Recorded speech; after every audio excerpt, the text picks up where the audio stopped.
Vídeo novo da Prancheta do Suetônio. Assiste aí, mas só se tiver afim, porque aqui nada é imposto.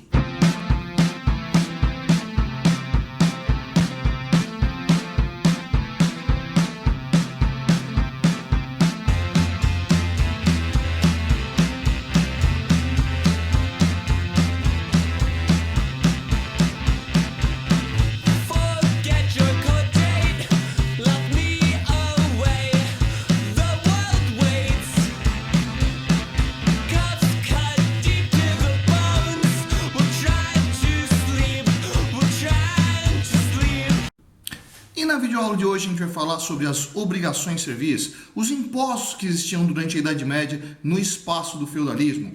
Quer entender isso aí melhor? Vou colocar aqui o link sobre a sociedade tripartite feudal, onde eu falo lá de nobreza, clero e servidão e desse apoio mútuo que existia entre as três camadas para o sustento da sociedade feudal. Bom, vamos lá. A única camada que pagava imposto na Idade Média, no espaço do feudalismo, era a camada servil, né? E esses impostos eram chamados, portanto, de obrigações civis. Isso por quê? Lembra lá da ideia do comitatus germânico, onde toda a terra pertencia a um rei bárbaro. Isso vai sobreviver dentro do feudalismo e partia da ideia do quê? Toda a terra de todo o feudo pertencia ao senhor feudal, né? Se você perdeu a aula sobre a relação de suzerania e vassalagem, onde eu falo sobre essa posse da terra, outro link aqui para você. Vai lá e dá uma olhada no vídeo sobre suzerania e vassalagem. Bem, vamos lá. Toda a terra pertence ao senhor feudal. E o senhor feudal acaba dividindo ela. Essa terra vai estar dividida em basicamente 3 espaços. Primeiro espaço, a reserva senhorial. Reserva senhorial eram as terras do senhor, onde estava ali o seu castelo e algumas terras para produção. Bom, lembra que nobre não trabalha, né? Nobre guerreia. Justamente por isso, esse espaço aí de produção na reserva senhorial não vai ser produzido, não vai se plantar, não vai se criar animais por ninguém que é nobre. Uma das obrigações de serviço vai envolver esse espaço. Tá? Segundo espaço, os chamados mansus servis. Que eram os mansos serviços? Era o maior espaço do feudo. Tá? Era um grande espaço dentro do feudo que estava dividido em lotes que eram chamadas de glebas. Essas glebas eram destinadas a famílias de servos que podiam explorar aquela terra, né, e em troca concediam determinado imposto para o seu senhor. E tinha o terceiro espaço, que era chamado de campo comum. O que é o campo comum? É um espaço de mata, um espaço de floresta, que era utilizado por todo mundo que vivia dentro do feudo, né? O servo ia lá para poder colher lenha para se aquecer no inverno, para poder buscar água fresca, né? Não no rio mais poluído perto da sua casa, né? Enquanto o nobre ia lá para poder caçar, para poder treinar e coisas do gênero. Então vamos entender como que eram essas obrigações de serviço. O servo, né, por viver na terra que não é dele, tem que contribuir para com o senhor. Né? Existia uma série de taxas, né, que iam variando de território para território dentro do feudo, mas existia um pequeno conjunto de taxas que eram comum a basicamente qualquer espaço do feudalismo ali no centro da Europa. Né? Quais eram elas? Primeiro, chamada talha. O que é talha? Talha vem de talhar, cortar, tirar um pedaço. Né? O que era isso? O servo trabalhava na sua gleba dentro do manso servil. De todo o trabalho que ele fazia dentro daquela terra, uma parte daquela produção era entregue para o senhor. Né? Lógico, era uma parte pequena, né? Não era uma porção gigantesca de toda a sua produção. A maior parte da produção ficava na mão do servo. Mas como existia uma série de famílias de servo, esse conjunto de talhas que eram retiradas do servo eram entregues para o senhor, o que dava para ele poder se sustentar a sua camada de guerreiros e ainda sobrava alguma coisa para poder estocar. Taxa número 2, chamada de corveia. O que era a corveia? Corveia era o imposto paga em serviço, paga em trabalho. Lembra que eu falei lá da reserva senhorial? Pois é, geralmente a corveia era paga na reserva senhorial. Que era o quê?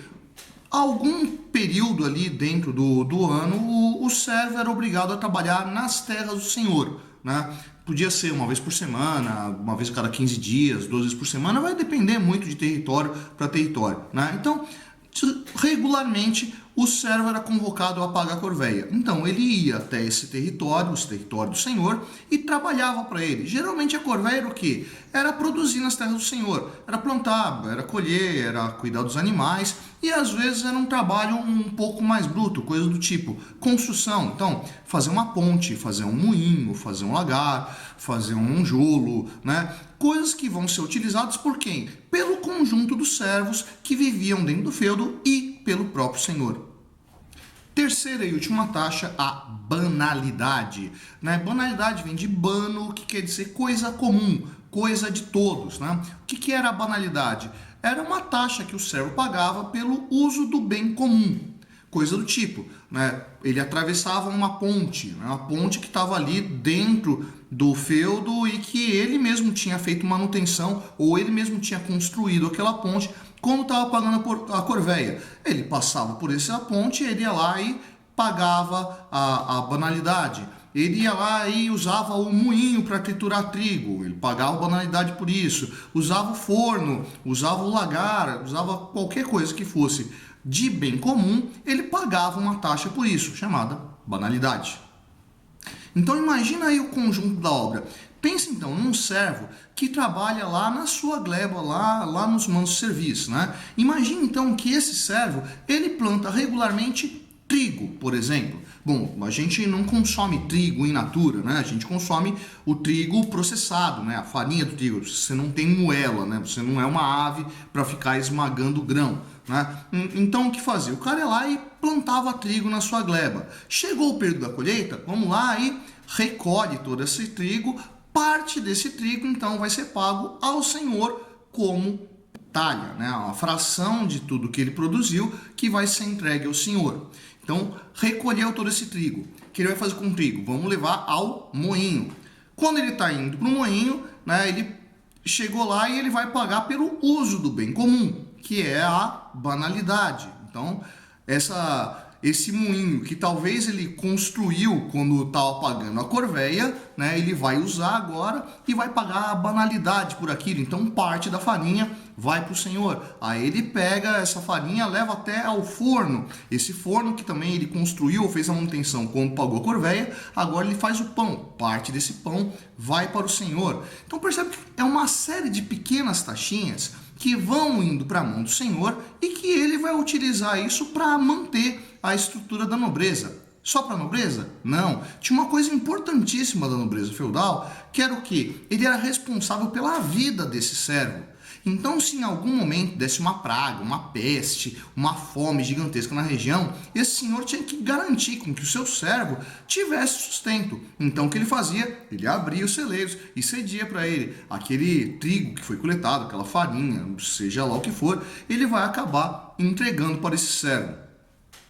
Essas três taxas que eu falei eram as mais comuns dentro do mundo do feudalismo, mas existia uma série de outras taxas que não existiam em todo o território e que eram entregues para os senhores. Algumas até aos nossos olhos um tanto quanto absurdas, né? Que nem em algumas regiões se encontrava uma taxa chamada de taxa da mão morta. O que era isso? Imagina, você é um servo feudal e você tem o seu pai, que obviamente também é um servo. E seu pai está velhinho e tudo mais, chegou o final da vida dele e o seu pai morreu. Bom, você perdeu seu pai e o seu senhor perdeu um servo.